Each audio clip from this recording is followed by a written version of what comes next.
Welcome to Healing Highs with Laura, where we talk about the highlights and serendipitous moments of our healing journeys. I'm your host, Laura, an international energy healer for animals and humans. Thank you for being here. I love sharing these stories with you.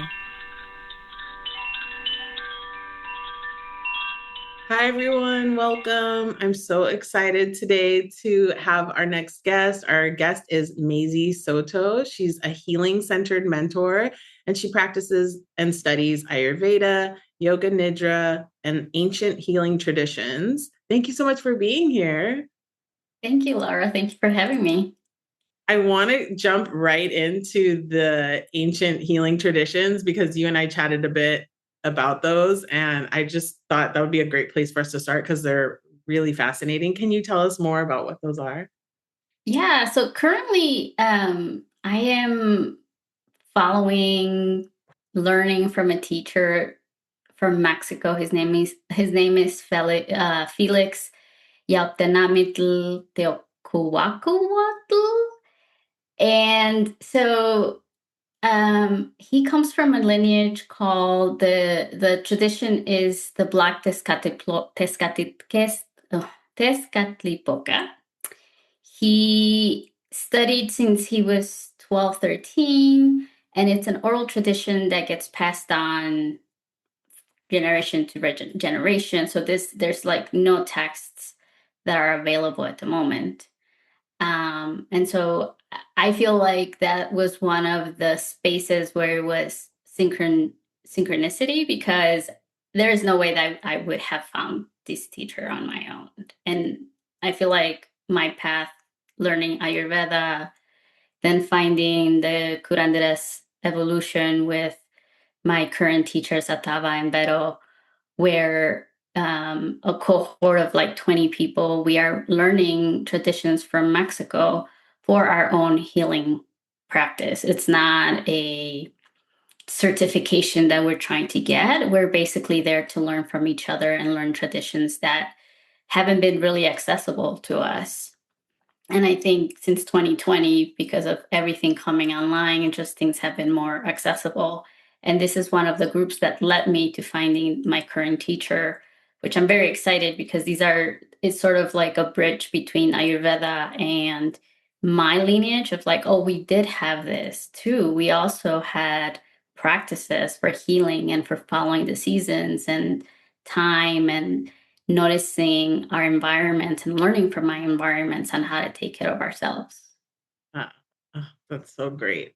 Because you were saying about it being very serendipitous, how you got to start doing that. Can you tell us more about how you felt like it was synchronistic or any moments that you had that you felt universe source was guiding you?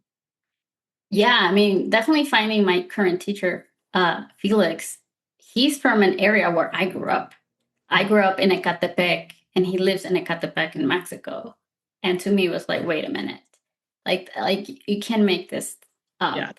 Yeah. How is that? And I think he also shared that his mom is from Michoacan. My mom was born in Michoacan. My grandma and my grandparents were from Michoacan. And obviously they moved to the city for, better opportunities for themselves and for their children. And the fact that I lived for 11 years in this area and he is in this area also teaching and learning, and the fact that I didn't really look for him. It was more like, oh, there's this school called Kali Mexicah that our teachers shared. And then through looking at their different offerings, I found one that called me, and that was the traditional Mexican healing class that he was teaching. And I have been following him since then for about a year now. I've been taking some of his courses. Wow. What are some of the traditions or things that you've learned? Like, is there one that you could share that was really meaningful for you to learn or powerful to learn? Yeah. So the last class that I took from him was regarding the calendar, the Mexicah calendar, based on the sunstone. And there are 20 energies, And he says, you know what, you can follow my calendar, because apparently there's like 15 different sets at least that he knows of, that they start at different days and etc. So like the end, like they can't really agree on one calendar, like the different traditions that are in Mexico right now. But he says if you want to follow one, just notice the energies of that day. Keep a journal of like what's going on outside, what creatures do you see, what's the weather like, and then see if it matches the energies of that day based on the calendar that I am providing, that I am saying this is the right one. But if you don't feel like it is, then you create your own. You still can, lean towards the same energies, but you can sort of figure out what energies have a pattern, and then you build your own based on those energies. And so I really appreciated the fact that he says, this is what I learned, but you don't have to follow it. Like you have to experience it. And so learning the calendar, I've been keeping track of it since the class, and I haven't gone back to see the patterns, but I'm very excited to go back at some point and see like, oh, this energy came this day, and then this energy matches whatever happened that day, right? Like in my own life, and perhaps even the energies that I captured on that day. So on my walks, I feel more in tune with what's around me, besides, people and traffic and all of the other things, but more of like the trees, the birds, the rabbits, like what's out here also with us. That's such a great, because I think we talk about that a lot in healing, just like observing and being present and aware of everything around us. And that's such a deeper way to go about it, because you are doing that, but then you're taking that and using it for something that could help you all year throughout your life. That's so neat. I love that. Kind of going back to how you both came from the same place, and do you feel like this medicine or these traditions, they were always there and maybe they were like calling you back to your roots, so to speak? Yeah, I mean, I've always had this like feeling of nostalgia after moving to the States, because it wasn't really my choice to move, but I knew that we were moving to be closer to family, to have better opportunities. And so, yeah, I think there was always something me of like reaching back, like there's something missing. And so I think this is filling that void of like, oh yeah, like if I would have stayed in Mexico, perhaps this might have been my path of learning more about the traditions with curanderismo or traditional medicine, things that have called me from a young age, just because I'm sort of attuned to them naturally. I love that. Um, when you were saying he tells you, look at the calendar, observe things and then see what helps you. You don't have to do what he's doing. I think that's so important, because there are so many different ways to do anything. And when you're healing or when you're trying to create rituals for yourself, follow traditional rituals, there can sometimes be this rigidity that people feel like they have to do a certain way. It has to be perfect, or it's not going to work, or I'm doing it the way my teacher does it, but I'm not resonating with it. And I think there's so much value in teachers who can say, do what works for you, take from this whatever you want, and allowing for the creative process to move through that, your own medicine to match with that and work with that.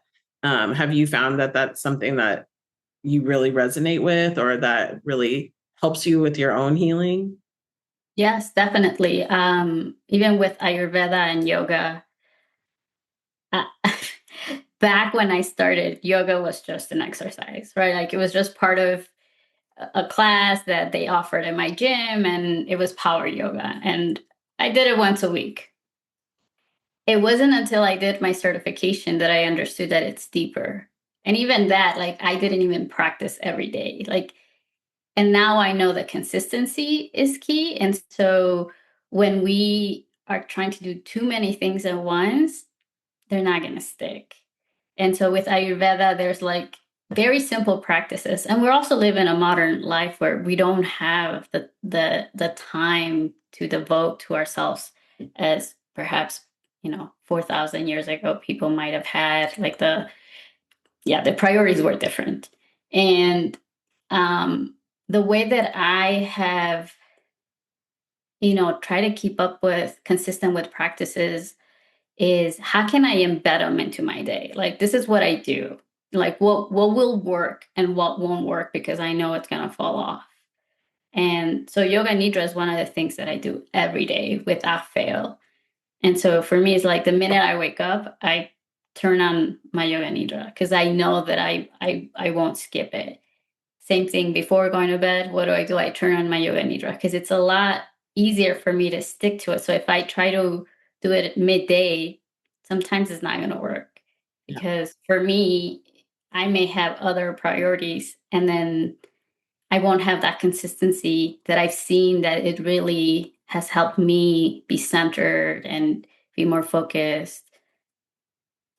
Yeah, absolutely. I think that is such a key thing when we're trying anything new or trying to change something or get in the habit of something, that we make it realistic for us and we don't put so much pressure on ourselves to do it. So yeah, absolutely making it a natural part of your day, like you said, embed it. That is so important. Um, I was going to ask, because you are studying so many traditions and then Ayurveda as well. Do you find that you are weaving all of those together now? Yes, I'm in my brain. I can see the parallels. My next project is to sit down and go through all my notes and actually create a structure that I can use in future offerings. But right now, as I learn, I do see, even though in the Mexicah tradition, the Black Tezcatlipoca, they don't have doshas, right? But they do have. Uh, it's very similar. I don't study Chinese medicine, but in Chinese medicine we have yin and yang, and so I feel like they do have that in the Mexicah tradition, where it's either depleting, drying, or it's increasing, building. And so to me, that resonates with even Ayurveda, even though those are doshas. But I know that depending on somebody's constitution, something, whether it's whether it is weather or food or thoughts or anything that comes in through the senses, it can either deplete you or strengthen you. And so I do see a lot of similarities, and it all makes sense because it's all based on nature. Like, we're all human beings, we're earthlings. We live in the same planet. So if we're following the rhythms of the seasons and observing the weather, how we are affected by the weather, it makes sense that the traditions in some way are going to align. Oh, absolutely. Uh, I had a friend that was a musician and they wrote songs, and then somebody came out with a song that sounded so similar to something they had written. And I remember a friend was saying, "Oh, that sounds just like your song. They probably stole your song." And the person that I knew that was the musician was so just kind about it and said, "We're all tapped into the same thing. It's going to come out of us in different ways, similar ways. So it's all good."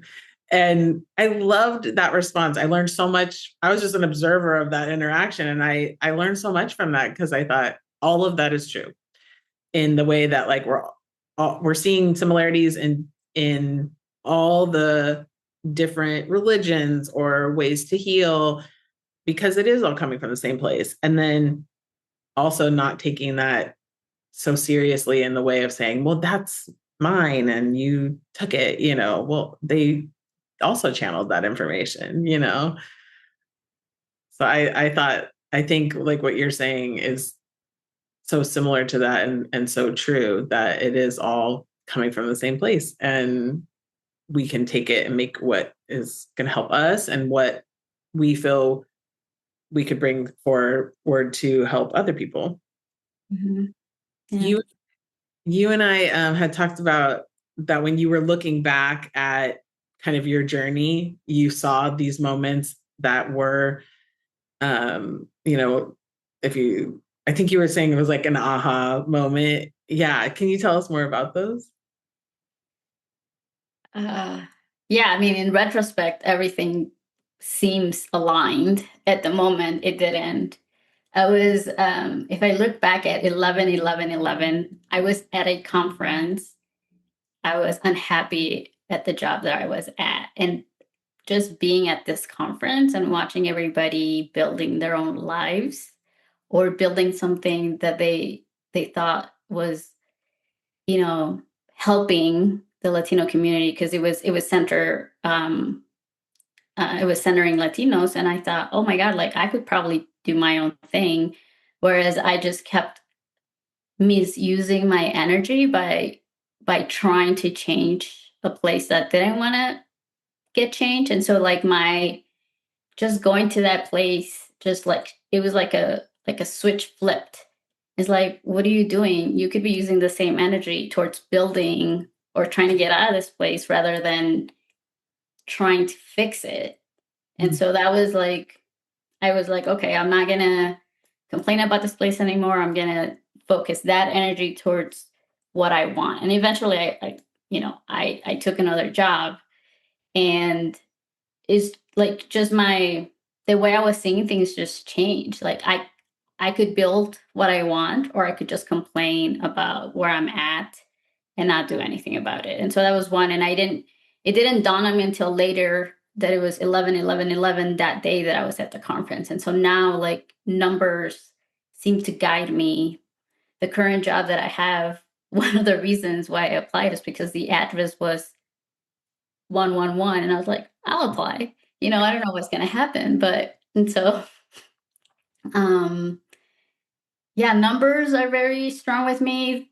33 is when I feel like I'm protected. Like, I think there's been moments where maybe I wasn't watching how I was driving. And for some reason, like, I was saved. Like, I have no idea why I did what I did. And then I was like, oh my God, like, I feel like some angels just like took my car and swerved me like away from, a potential um crash. But I was like, how did that happen? Oh, Um, yeah, and it's just this inner sense of this feels at ease. I don't know what's gonna happen, but I'm gonna follow it. yeah. I love that you said that because sometimes we think we do need a sign, but other times it's just how we feel about something. That is the sign that it is like, oh, this feels nice. This feels joyful. This feels ease, filled with ease. And yeah, I'm going to keep doing this. And then it leads to these other amazing opportunities. That's funny about the numbers. I had just heard somebody talking about number. It's a different type of number system. I wish I could remember it, but and they were talking about your address even, and if you add up like the numbers of your address that in that home, that meant you were going to learn these certain things, or it was going to provide these certain things for you, or it was a brand new start in a way that was different than just, oh, you moved into this new home. Of course it's a brand new start, but it was like all kinds of things were a brand new start that in that home. And I thought that was so interesting because I never heard of like numerology or numbers used in that way about your address and what that could mean for the time that you lived in that space. And so I started like really looking at, when I was a kid and where did I live and where did I live when I was in college and where did I live, all these different places, and then matched it up, what was I learning in those times? And I just moved recently and like, what am I learning in this place? Because there's a lot of fives around in this space that I'm in. So yeah, I think it's numbers are so interesting and how they hold such frequencies in themselves, but then how they are those communications from our guides or angels to say, like you said, like you're protected, or this is going to be a pivotal place. Come work here. It'll Mhm. help support you. Yeah, oh, that's so cool. Um, when you are studying these traditions and all the things that you've done, you said you want to, put them together at some point and see like how they can all work together. But what are you noticing in your own healing as you're moving through, even just learning these new traditions? And how do you think that will help people in the future, just from what you're learning? Yeah. Um, I am more aware. I think keeping track of like the calendar energies, because along with it is there's also ritual. So it's not just, I'm keeping a journal, but it has a structure. And that's the one thing that I like is I am not great at journaling. I cannot stick to it. It's like a week goes by and I'm okay, but then after that, I just won't go back to it. But having this structure of, every 5 days there's a ritual, and it is also tied to the the bodies. So like the first five is tied to the physical body, the second five is the mental, the third one is to the emotional, and then the last one is to the energetic body. And so that also ties back to yoga and Ayurveda, because we also talk about energy bodies, the koshas. And so to me, seeing that again, we go back and say, well, we all had these ancestral teachings. They just have been lost, or other people took them as irrelevant, and they were burned down, or gotten rid of. But a lot of these traditions have lived underground. People have been resilient, and I think right now at this time that's what we need. Our systems are breaking down. We can't really rely on so many of them, that if we go back to what did people do when things seem so dark. And what I've been learning with the Mexicah tradition is perhaps the Spanish think that they took things from us, such as, gold and jade, etc. But that was not the the wealth of the Mexica people. They didn't consider that wealth. They considered their teachings the real wealth. And now it's coming up back up. It's very strongly in Mexico right now, where people are coming out and teaching others about the traditions. And it's important to note that we also have to look to see the how authentic it is, because just like here, there's also people that are, I don't want to, I mean, it's links towards new age Well, and that, there's ego in anything, and people can get unbalanced in their teaching, and yeah. yeah. And so I think if you ask the right questions, you'll figure out if this is coming from an authentic place or not. And going back to how has this helped me, it's rooted me. It's helped me feel in a place where I may not felt like I belonged. I belong just because I am a human being, and that's it. Exactly. And exactly like you said, we need all of that right now. We need so much more of us representing that, and then other people realizing that like we all are here, and we're all the same in the way that we all deserve goodness and love and kindness, and be that way to each other. So absolutely. Is there something that you said, like you were saying, in the dark times they relied on these teachings, and that was um their jade, like that was their gold, and things like that. Is there something that you feel, because I also want to respect, like maybe these aren't things that you can share here in this space. Is there something that if somebody is moving through something challenging or dark, that you feel like maybe one of these rituals or one of these observations or teachings could help them? Hmm. I go back to rest Mm. because Yoga Nidra is essential for me. It's what brought me some sort of connection with everything that I was doing to heal myself from, eczema and gut imbalance. I was doing everything that I could, but I was not paying attention to my nervous system. Yeah, I was gonna say, I mean, it's like in the end, regulation and your nervous system. Yeah. Yeah. So if I didn't give my body the chance to assimilate everything that I was doing, then there was no chance that I could have seen the healing happen until I actually rested, like really got my nervous system regulated and started noticing, how do I move? Why do I need to move faster than I need to? Like, what's the urgency? Like, do I need to move that way right now? Can somebody, wait 5 minutes? Or like, what's the necessity of having to move so rapidly? Or why do I always have to be busy? Because as far as I ever could remember, I always found something to do. Well, if I was in school, I was working. If I was working, I was in school. If I wasn't doing an extra thing, I always looked for that extra thing. And so at this point, I'm like, I think I just wanted to be busy because that was what I learned, that if I'm not busy, then it's like you're not doing anything. But my body needs that downtime to recover. And I think right now, when we look at all of the input from various sources, if you, instead of watching the news, go take 30 minutes and do yoga nidra. That will do you much, much better for your nervous system than watching news on repeat where we really can't do anything about it. And even doom scrolling isn't going to do anything. I mean,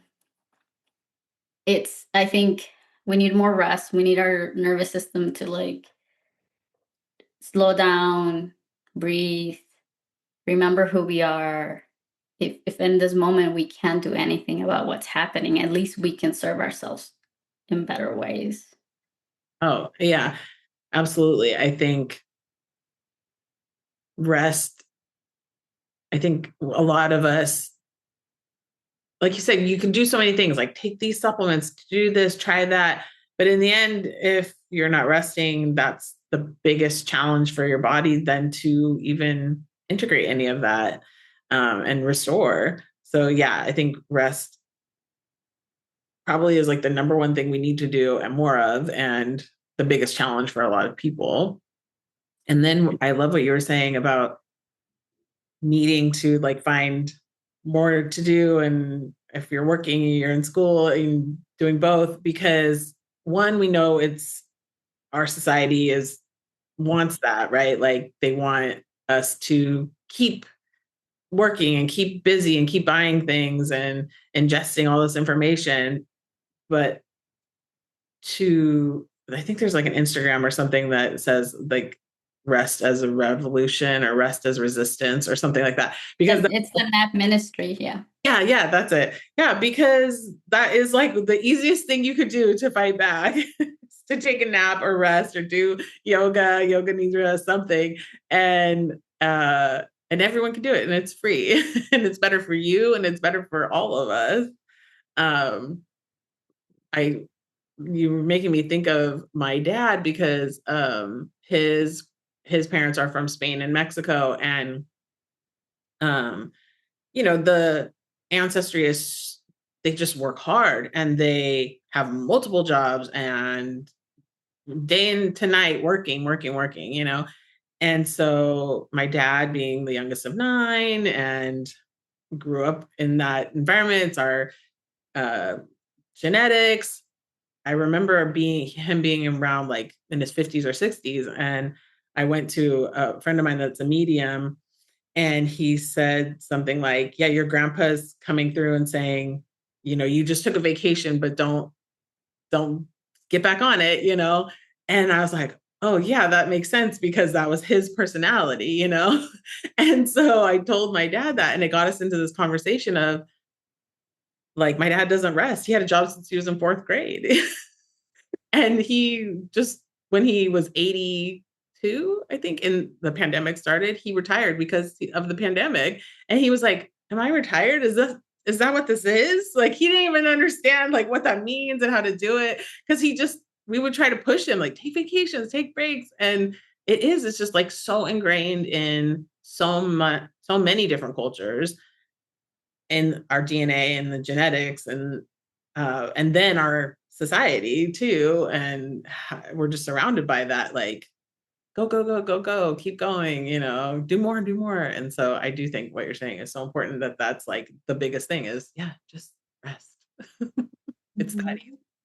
Yeah, and we get to dream, right? Like when we rest. And that's one thing that I've also noticed with my mom. Like she's so scared of retiring because she's worked since she was young too. And like you can't even dream of what could like having a hobby, enjoying something just for pure pleasure. Like you're not producing, you're not creating to like get money, you're simply doing it to enjoy yourself. And if you didn't get to play when you're young, I think it's really challenging to get that perception back. That's very true. That's very, very true. um I had my cousin is like, she calls herself an imaginator, but that's what she does is she coaches adults back to play and back to their imagination because it's so like important and needed, and it helps so much with so many things. And if, yeah, exactly what you said, if you didn't play, yeah, that's hard to do then when you're older, to know how to Mhm. do it and enjoy it and that doesn't feel wrong. Oh, that's great. So what right now are you offering in a way that the listeners could connect with your energy or your medicine? Is there something that you're doing right now that they could um, connect with you on? Right now, I am solely doing yoga nidra meditations, and it's also because it got tied back to the Mexicah tradition, where there is this structure. It's the medicine wheel, and it's split into four, and then so fifth and numbers are really important too in the Mexicah tradition. So we have 52% is how are we breathing, right? Like 52% of for us to live is how are we breathing. 26% is rest. So to me, that already lined up with Ayurveda and yoga. So then we have 13% water, and then 9% is food. Um, So we don't have to eat a lot. But right now it's kind of flipped, right? I feel like people focus so much on what we put on our plates, but we're not checking on how we're breathing or resting. And this is one of the things that I wanna right now focus on offering yoga nidra. Once I have a structure between the two modalities, then I will like to offer more of a consulting on lifestyle changes based on these two traditions. Amazing. Um, I just want to hear more about the traditions that you're learning about, but I don't know enough about it to formulate a question. Is there something interesting about it that you haven't shared that you could tell us about it that I'm not asking? Because I just think every time you mention it and you tell us that, I'm like, oh, that sounds so cool. I love that. I want to hear. Yeah. And here's the thing that I've learned is like it's not a certification, right? I just whatever he's teaching, then Yeah, I I absorb it. take it and it's online. He does a lot in person in Mexico, but honestly, it goes. I mean, it's very similar to what I've learned with Ayurveda in terms of detoxing the body. Like that's the first thing that Ayurveda also recommends, right? Like getting off highly processed foods, cleansing the body and then aligning that with foods that the one difference is because it doesn't look at constitution. At least I haven't learned that if there is a way to do that, but it does go back to what's growing in where you live. One thing that I'm tying it back to as well is that not everything's going to work for everyone, especially if our ancestors came from a different place. I from my experience, I try to follow maybe like a 90% vegetarian diet, but that I don't think it worked well for me. Um, I stopped eating some of the ancestral foods because in Ayurveda they were seen as inflammatory, or at least the way that I learned it from my teacher. So I have reintroduced them in my diet because I need that vitamin C from tomatoes. Like my body knows it. And almost every meal that my grandma made for me had tomatoes in it. I Like, was gonna say also in like in our cultures of it's in a lot of stuff. So your DNA knows it's part of your body, like knows how to use it, I guess, maybe. yeah.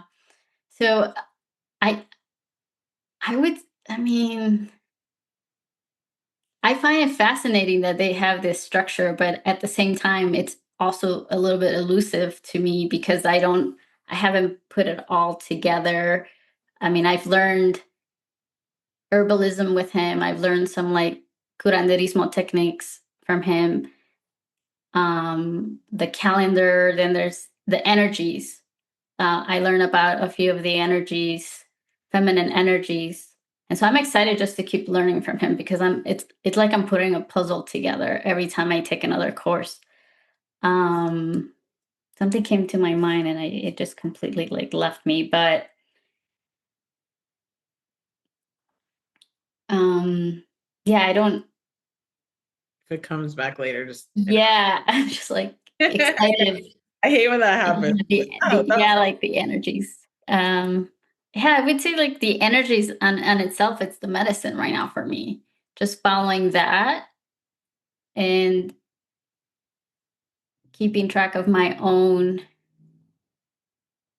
um, interactions with the people I love, my animals, the outside world, and how that maps out. I think for me, that in itself has been the medicine that I'm following right now from this tradition, from the Black Tezcatlipoca.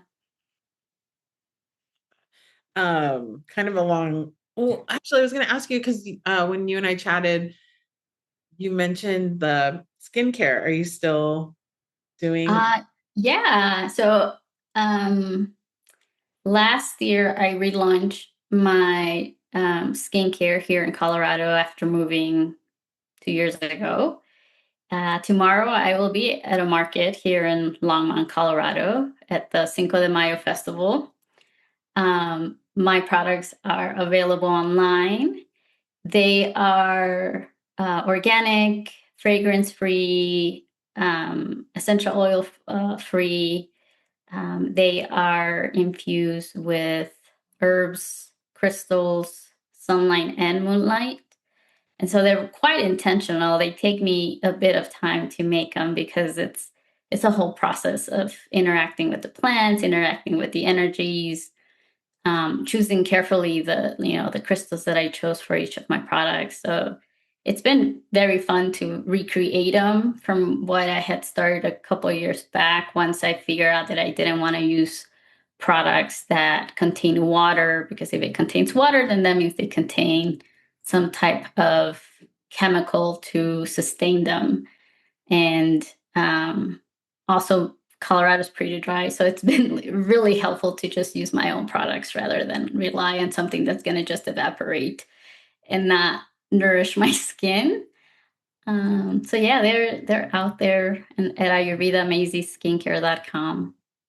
Say we'll put it in the bio so people can check it out because I think you put a post or something. I saw something recently and I was like, I gotta remember to ask her about this because I know when you mentioned it, I loved that I mean, I know people love their scents and they love certain smells. Of course, aromatherapy is a real thing, but um there I feel like are so many people these days that are having reactions to smells and need that scentless um if it's skincare or, shampoo or whatever it is. And so I think that that's an important thing. And then I remembered you said it was the crystal infused, but also I didn't know about the sunlight and moonlight. That's so cool. I've never heard somebody do both before. Like I've heard, oh, full moon this or we do this in sunlight, but never both. So that I love all.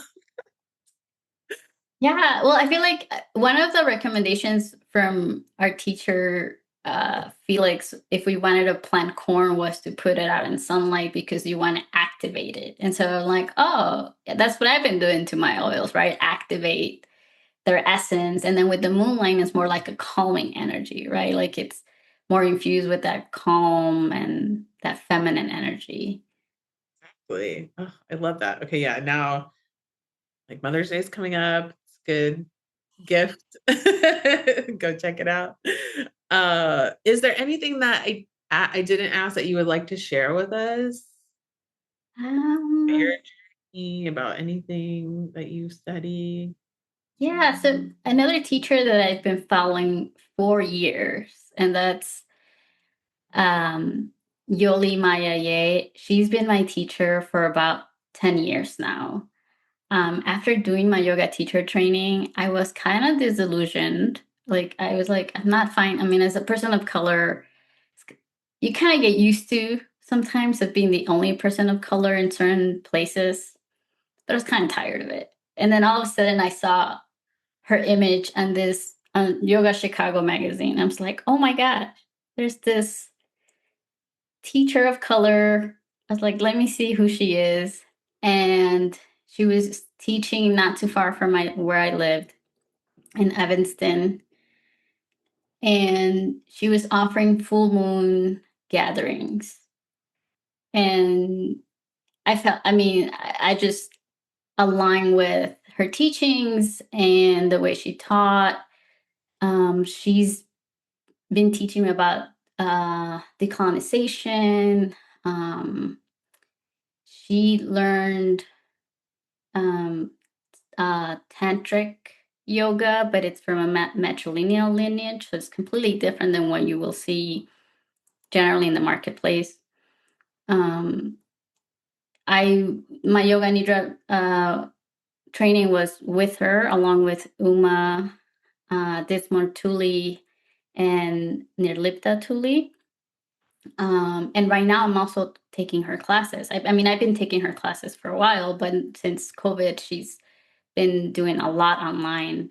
And right now, I'm doing a course on deepening my intuition. And so I feel like that's key for future work that I will be doing.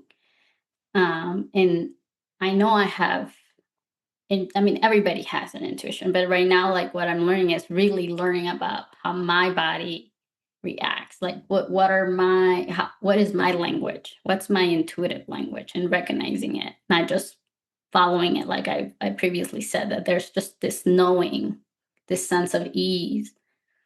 And so I'm doing a 2-year program with her.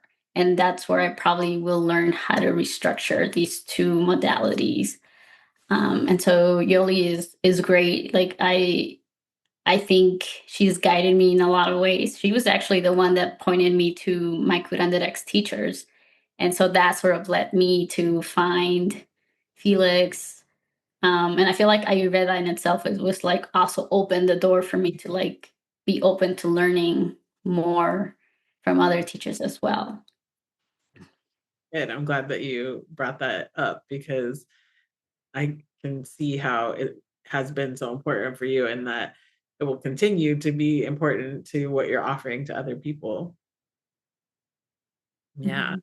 amazing. Well, thank you so much. I always like to ask kind of like these quick fire.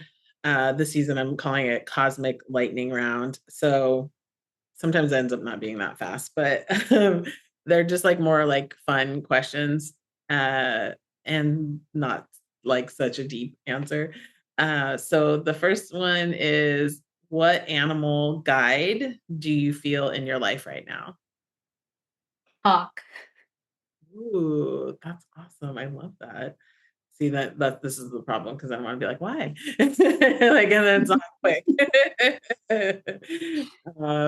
What song would you want me or the listeners to listen to? It could be like literally anything from like a trendy song to like some healing song, anything.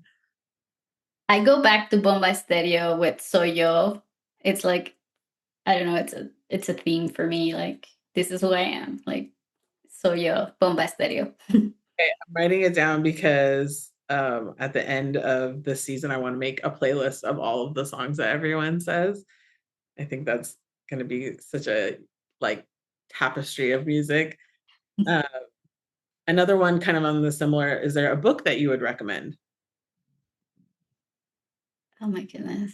I know it's hard because there's so much, but I just think I know myself, like when people say certain books, I'm like, oh my gosh, yeah, I forgot about that book, or I would have never read that if they hadn't mentioned that. So I like getting other people's like something that might help you or that you just love reading. I have it right here because it's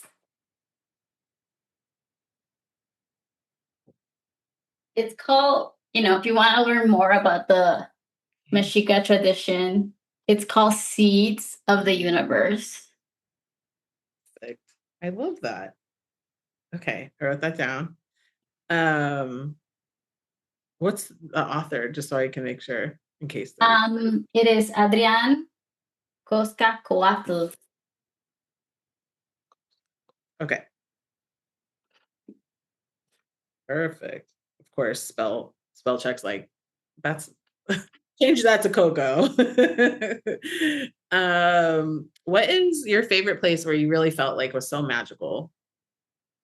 Ooh, the cenotes in near Cancun. Oh, I think they were Playa del Carmen. Yeah, the cenotes. Yeah. Okay, cool. Um, we sort of talked about this earlier, so if you already mentioned it, it's okay. Is there a favorite ritual that you have for a hard day?